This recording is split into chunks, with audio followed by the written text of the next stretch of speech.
up, everybody? Liam Murphy here for a Week 10 DFS Breakdown. A little late with this video this week. Usually try to get these out Thursday or Friday, but we're here now. Been streaming chess lately, so I don't know. Some of you, I'm sure, like that. Some of you don't. Trying to decide if I'm going to do chess streaming on a different channel. But for now, I'm just having fun. So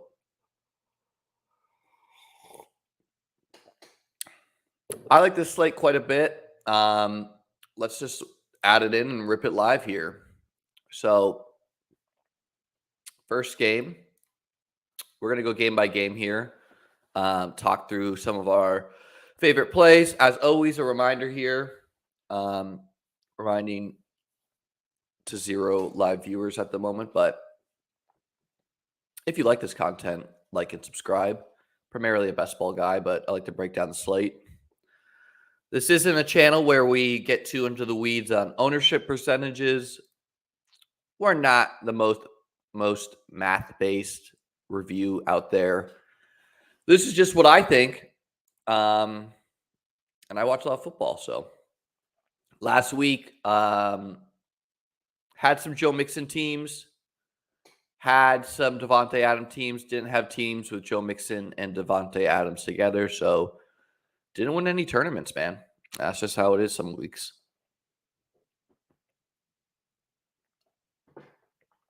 So the first game of the week, near and dear to my heart, of course, I am a Bills fan, is the Buffalo Bills are currently 3.5 favorites at home in a 42 over-under against the Vikings. And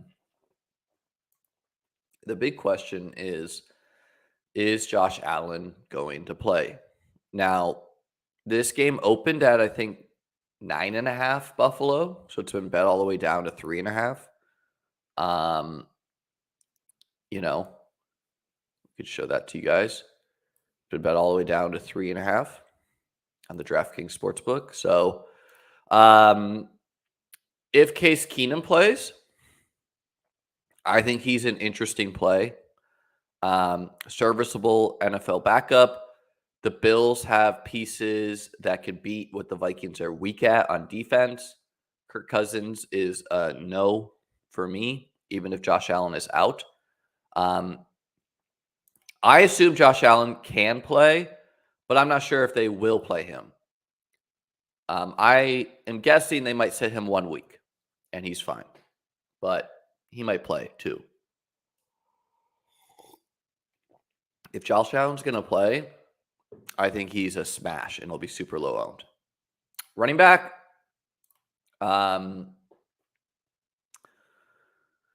back's interesting because if Keenum's out, I would say the Bills running backs are a little bit better of a play. They'll probably lean on them a little bit more. Diggs is a great play no matter who is playing for them. Justin Jefferson, not as great a play against the Bills D. They're getting back. Like the Bills D has all these injuries. They're out Jordan Poyer. They're out Greg Rousseau.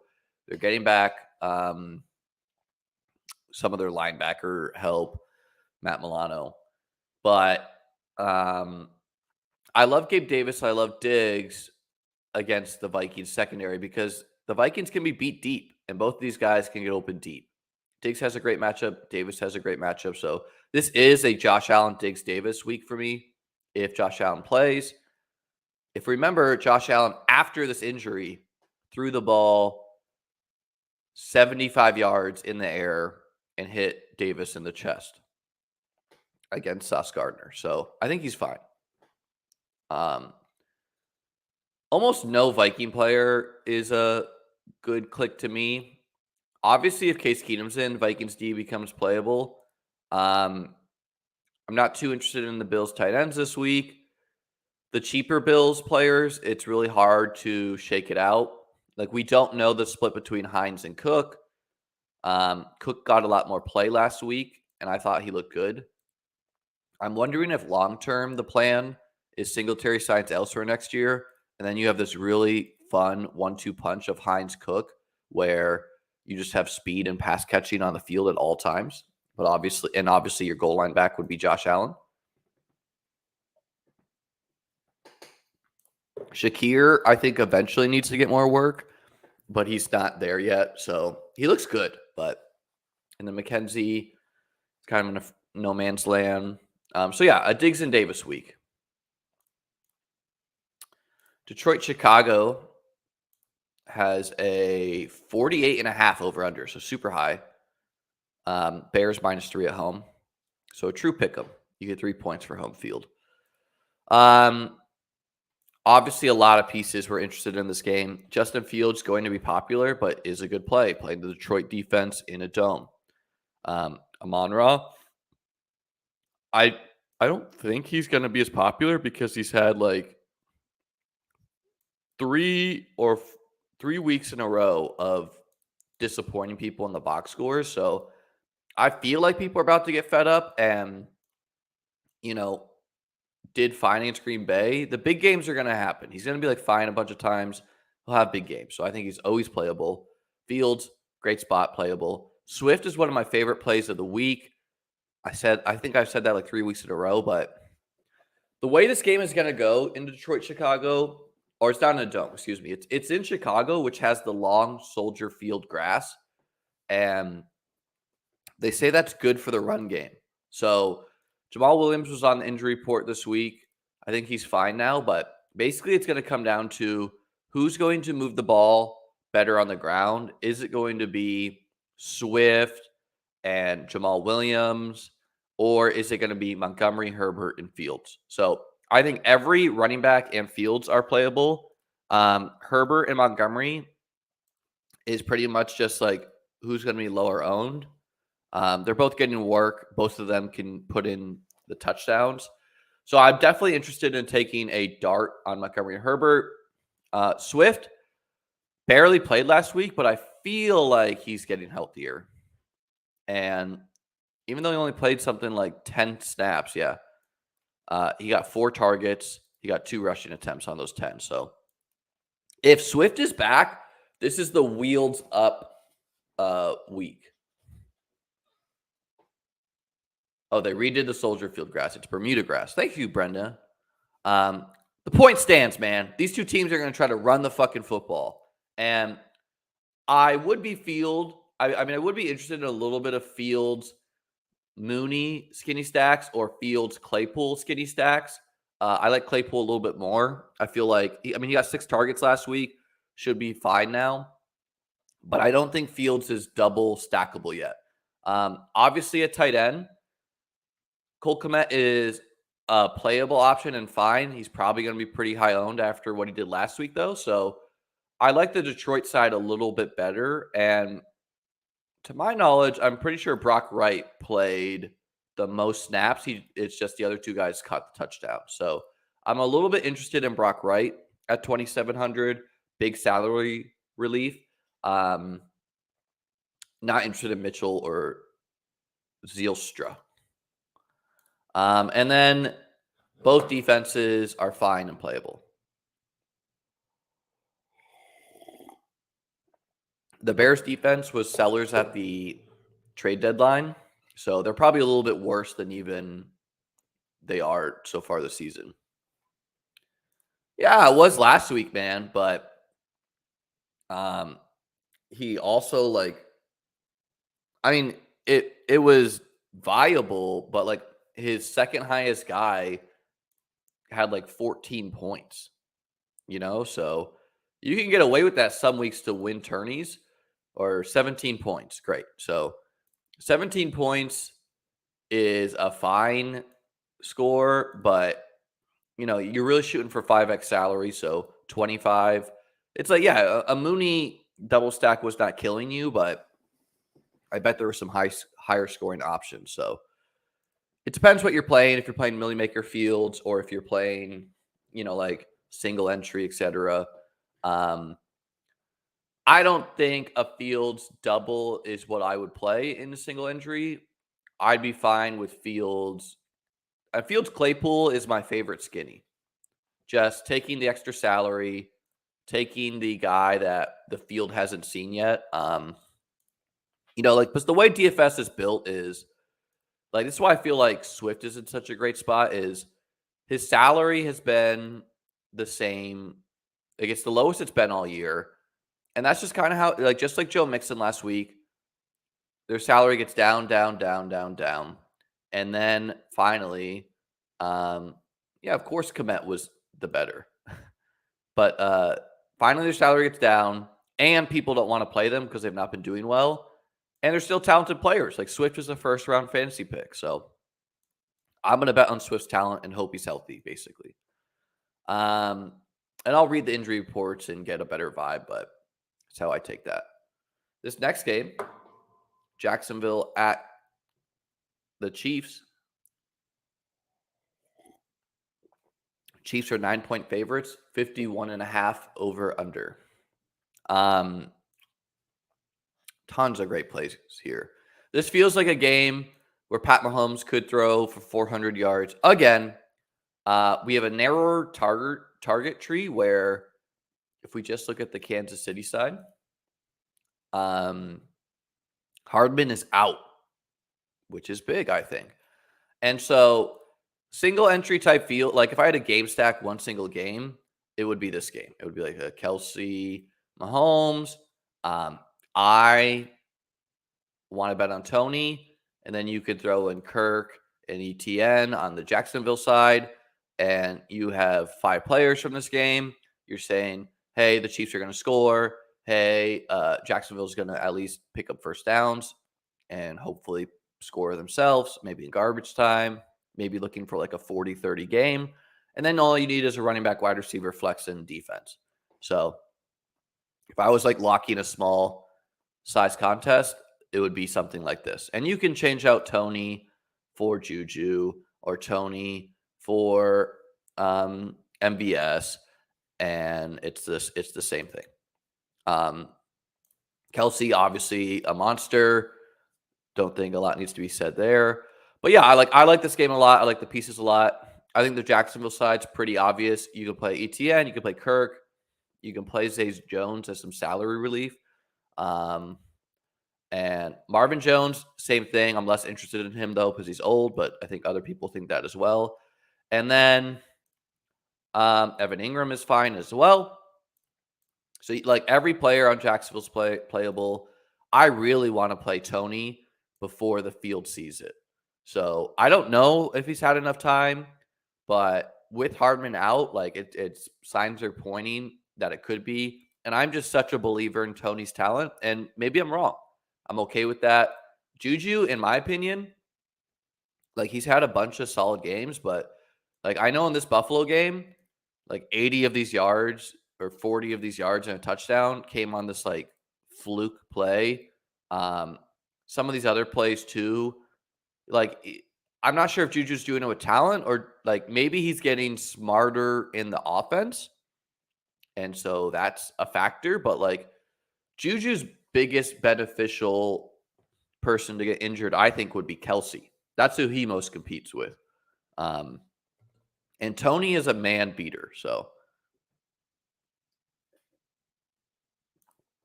I think they're pretty similar. And I think they both fit Fields' game well. So, yeah, I think every side is playable here. The Jacksonville defense is a little bit interesting of a punt defense in DFS this week where they've put up some big games before. They get the sacks usually where they have this like young pass rusher duo. So I can think of worse plays at 2,100 for sure.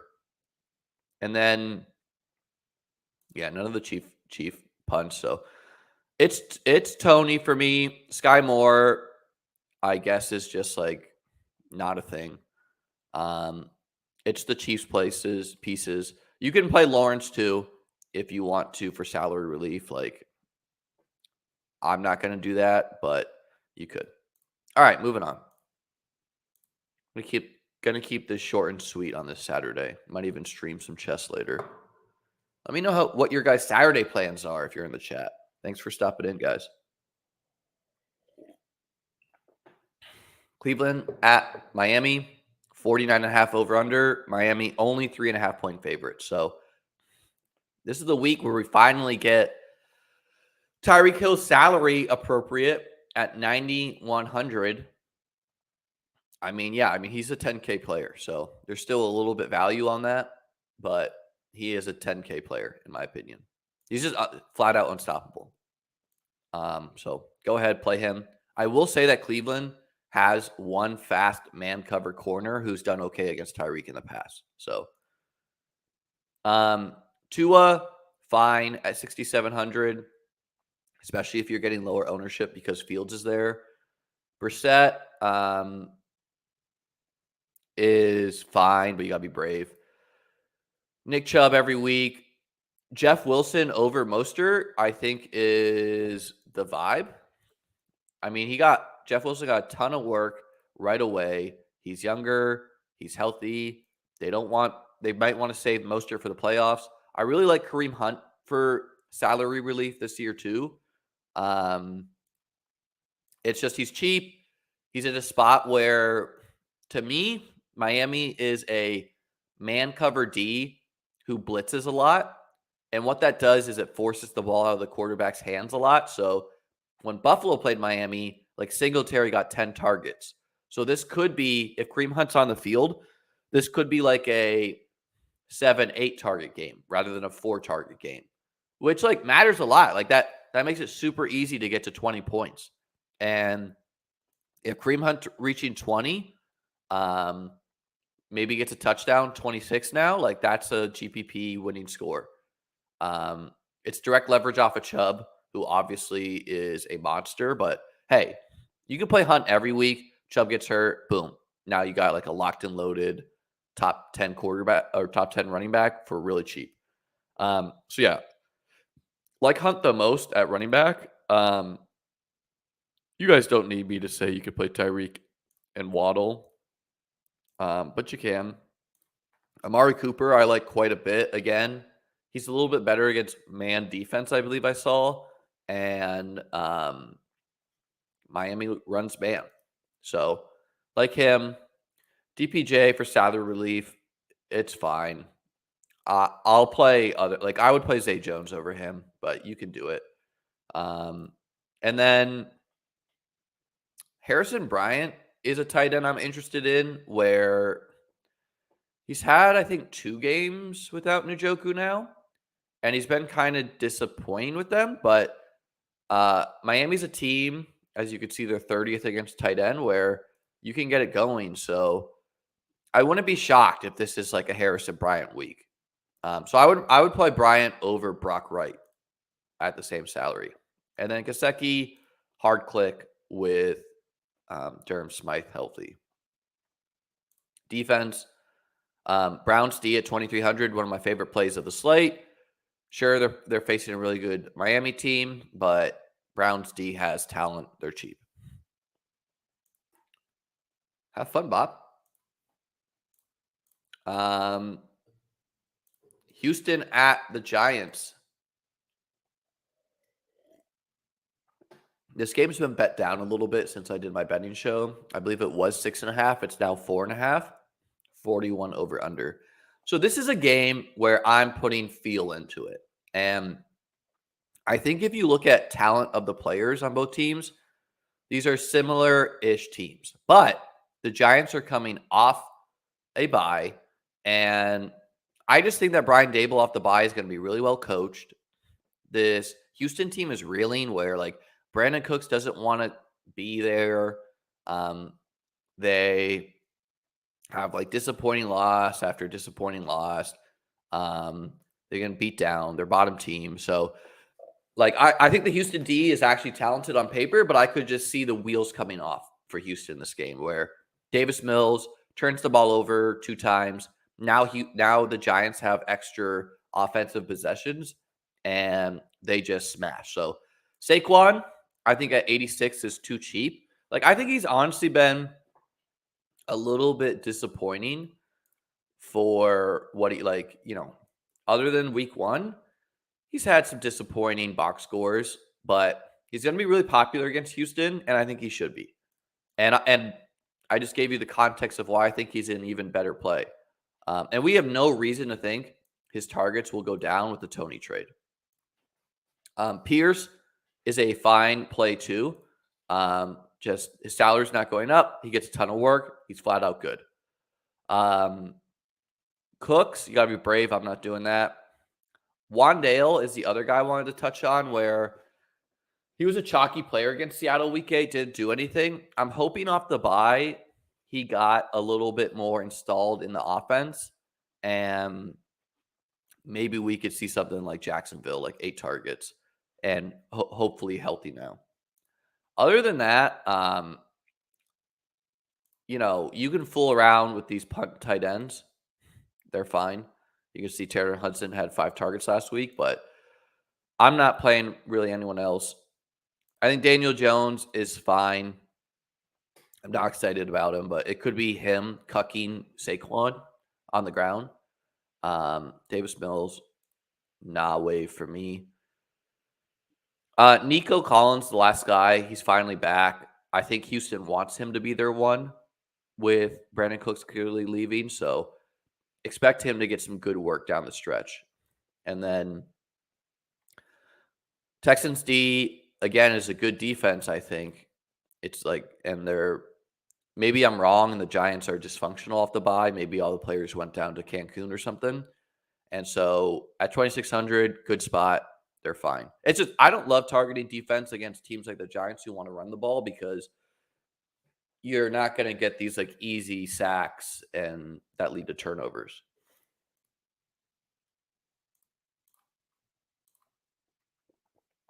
New Orleans, Pitt, another team off the bye. Pitt is a 1 point, getting a point at home, 40 over under. At quarterback, like, pretty sure I'll just be a never Andy Dalton. If it was Jameis, I would be interested, but it's not. And then Kenny Pickett off the bye. If there's a game he can have a good game, I feel like it's here. So I'll be playing some Kenny Pickett in large field. It's really just like hey, it's off the bye. You traded away Claypool. You have a narrow target tree. I think trading away Claypool hurts the offense, but helps us for DFS, where it's like very clear what we want to do. Can do it on the ground. Has had some like okay spots. Like, he was in position to beat Miami. So I think Jaylen Warren is an interesting play at 4,900, where there's been some rumors he might start getting some more work. He's clearly explosive. I think Najee is a fine click too. They're both just cheap, and you hope that they, with their target totals, can be part of the stack. Kamara at 7,400, obviously too cheap for him.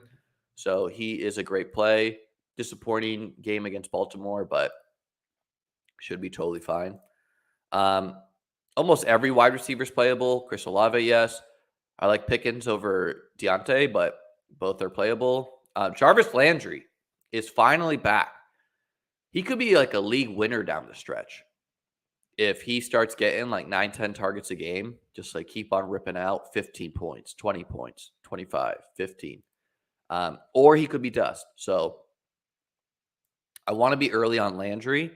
And with Michael Thomas out for the year, he's got to be a big part of their plans going forward, especially if they're going to win that very winnable division. Marcus Callaway, the other cheap guy, I would take a dart on. Like, abysmal box scores, but I'll play him a little bit. Just hope that he like kind of fits the mold of the guys who's been destroying Pitt deep, where Gabriel Davis destroyed Pitt, Mike Evans destroyed Pitt. Marcus Callaway's a big guy, contested catch guy. Just be prepared for a 0, though, if you play him.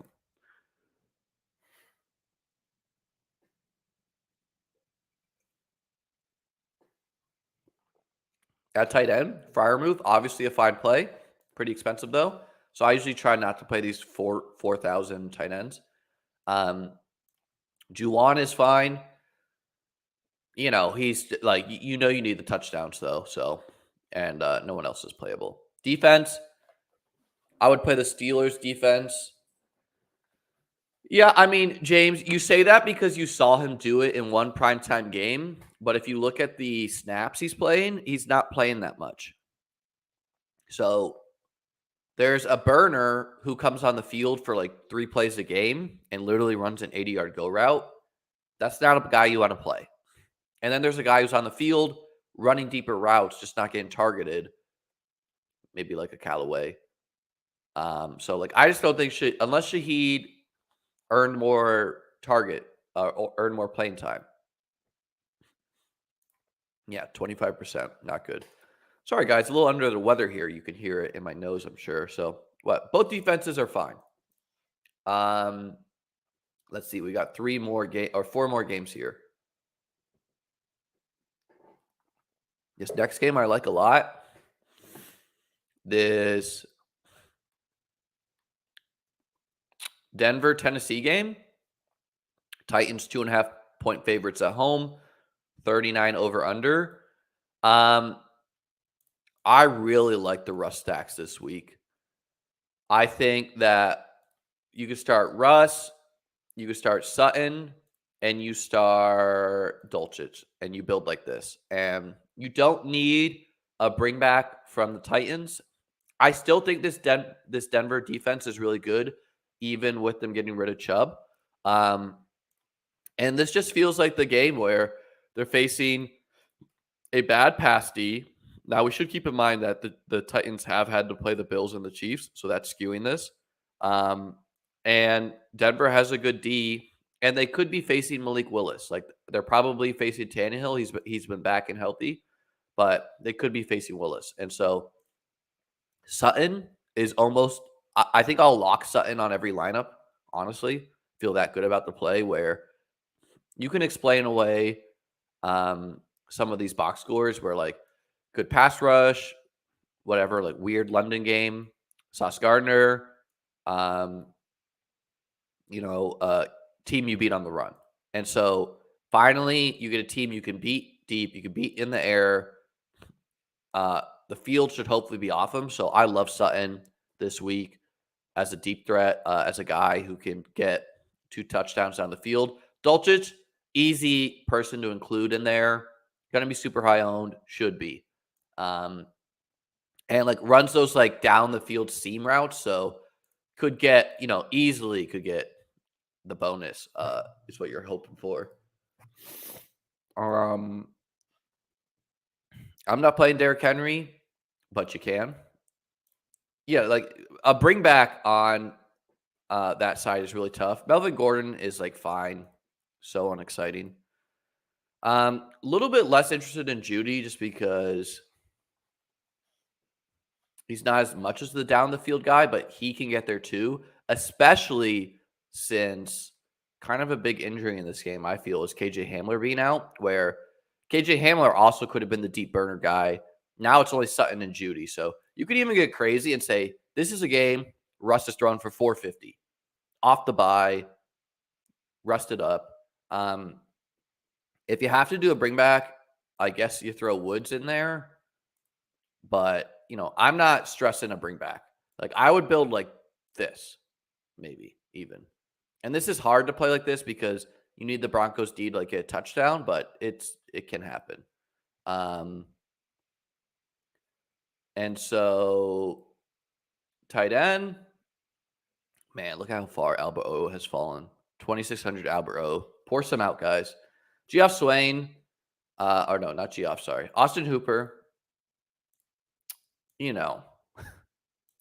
I guess there's worse punt plays in the history of DFS, but I like the Broncos D a lot at 3,000. I also think, if I'm wrong and Russ is an egg, the Titans D is a good play because the Titans D has some talent. But yeah, let's add some context to this. So, like, what good passing teams have the Titans faced? Buffalo and Kansas City. What bad passing teams have the Titans faced? The Giants, the Colts, Washington, kind of, Houston, Indy again, Las Vegas, kind of. So it's like, yeah, they're bad against the pass, and they faced a bunch of terrible teams. So it's not that skewed by Buffalo and the Chiefs. So yeah, really like the Russ Sutton plays. Russ cheap. I could just see this being closer to this type of game for Russ.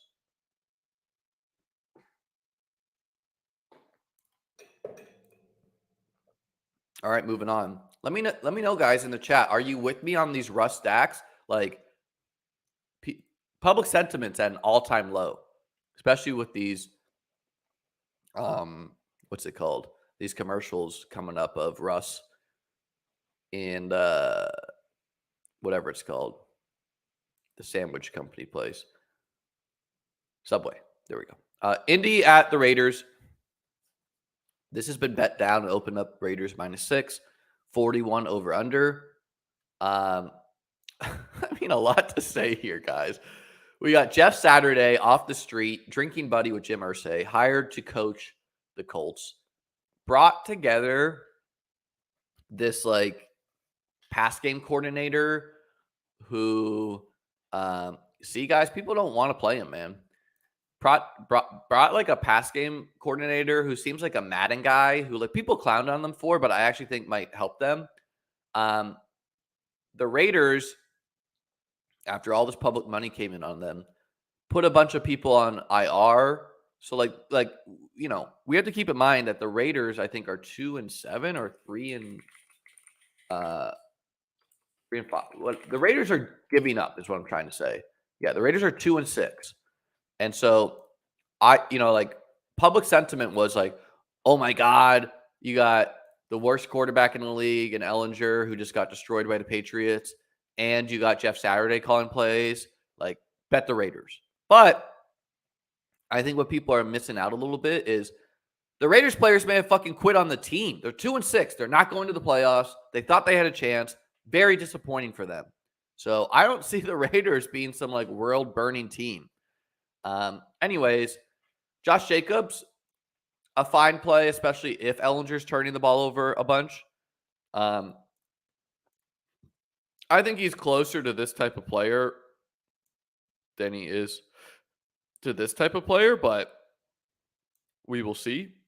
Taylor, if finally healthy, seems like he is cheap. So I like Taylor a lot. It's got to be their plan to ride him. Devontae Adams, super expensive. He's fine. I'm just not going to do it. Pittman, no. Derek Carr, in Colts stacks only. Ellinger, he's like not running enough, man. So no thank you for me. I mean, this game's like a pretty big fade. Mac Hollins is going to be pretty popular with Hunter Renfrow going on IR. And I think Mac Hollins is good. So I think he's a good play. Foster Moreau with Darren Waller on IR is obviously a good play. I don't know why they keep on keeping this guy 3,200. Gets a lot of targets. So he's fine. The defenses, I think the Colts D at 2,500 is interesting. If we're wrong and this is not like a 40-10 game. Granson got some work, then he didn't. You can't play anyone on the Colts offense, basically. Yes, I would sell Devontae in fantasy. For like, if you could swap Devontae for like, Matt Collins will for sure be high on. If you could sell Devontae for like Saquon, or if you could sell him for like Diggs with this like Allen injury, or probably CD Lamb, it's hard. Maybe like Swift plus, if you could get Swift and a pass catcher. I would trade him for Hopkins plus too, obviously. All right, guys, 2 more games. Let's get through this. Dallas at Green Bay, 44 over under. Packers are 4-point dogs. Aaron Jones was banged up, seems healthy now. He's way too expensive. This Dallas D is legit. I think you can play Prescott and CD. We should be aware that they're not going to just give Tony Pollard all this work with Zeke coming off the bye. Should be fine. My favorite play in this game is Dalton Schultz. He just gets with Dak, he's so solid. He got the bye to heal. So I love Schultz.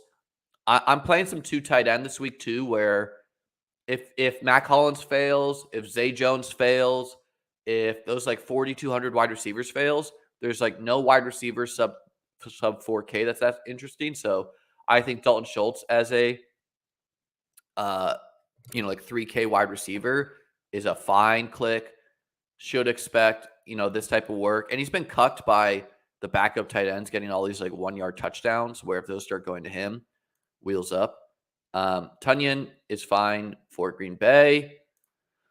Man, Green Bay is a fucking mess. Lazard is just so solid when he's in. Really tough matchup, though. I like Gallup off the bye.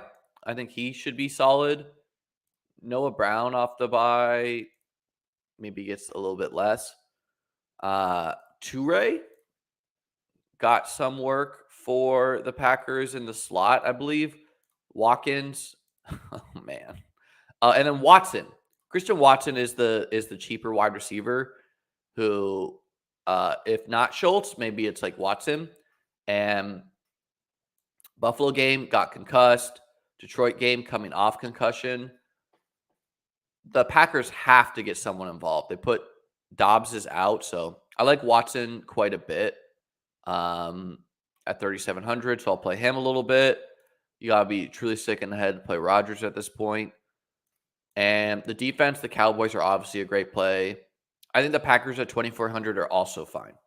Not as good a defense as we thought, but maybe Dallas off the bye, is not that impressive.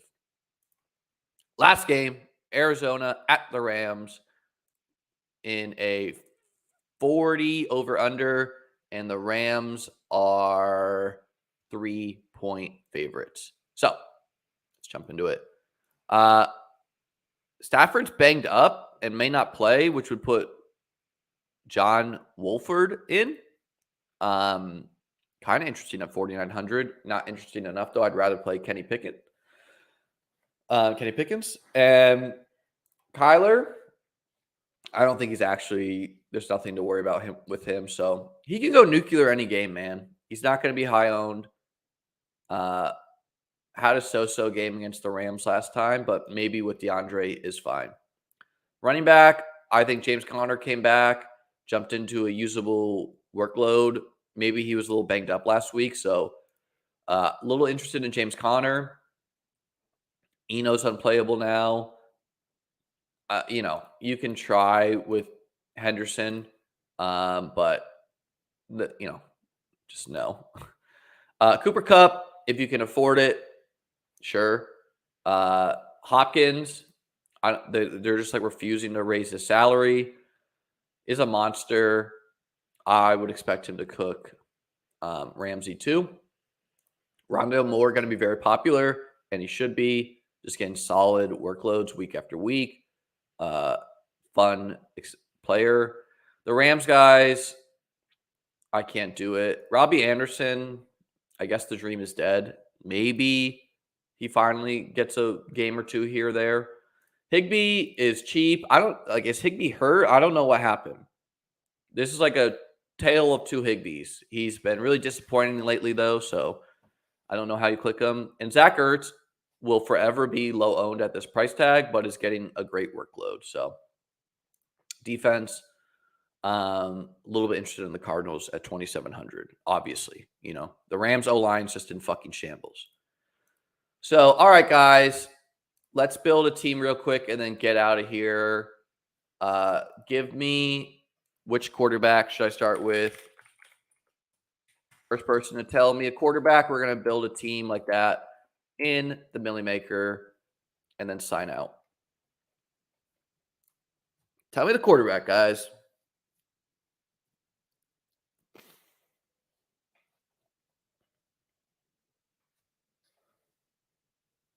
Come on.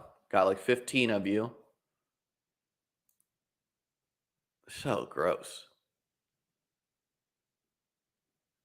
Okay, fine. Jared Goff. Not a guy I really planned on building with, but all right, well, that makes it pretty easy. So we throw in Amon-Ra. And we're going to throw in Swift and hope that both these guys catch touchdowns from Goff. We want the Goff. We want the good. The Chicago side, it gets a little harder. We're just going to game stack this. We're going to throw in Montgomery. And we're going to throw in Claypool. So we're saying that Montgomery cucks Fields on the ground, or at least in the end zone.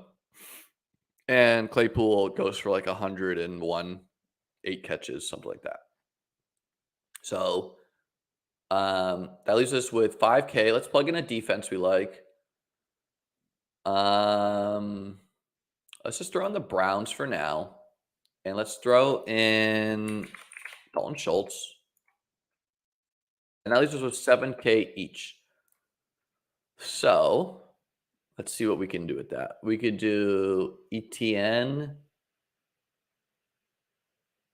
and Olave. Kind of interesting. Pitt's been beat deep again and again. We could do Olave and Taylor.